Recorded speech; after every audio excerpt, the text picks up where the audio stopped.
Dengan bernada emosi dan tidak terima atas perlakuan sang mantan pacarnya, Yayan 19 tahun warga Sungai Pinang Kabupaten Ogan Ilir mendatangi Polres Ogan Ilir.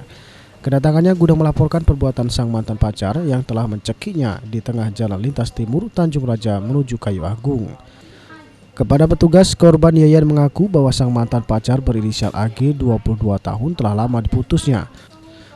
Namun saat ia berjalan dengan pacar barunya di Taman Segitiga Kayu Agung, sang mantan pacar membuntutinya hingga menstop korban dan mantan pacar barunya tersebut di Jalintim, Sumatera, Desa Sungai Minang, Kabupaten Ogan Ilir.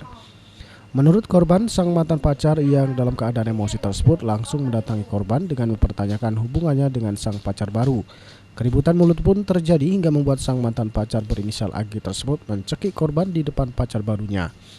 Akibat perbuatannya yang tidak menyenangkan tersebut, korban Yayan melaporkan perbuatan sang mantan pacar ke polisi. Laporan korban diterima petugas untuk ditindaklanjuti unit Reskrim Polres Ogan Ilir. Ahmad Romawi, PAL TV.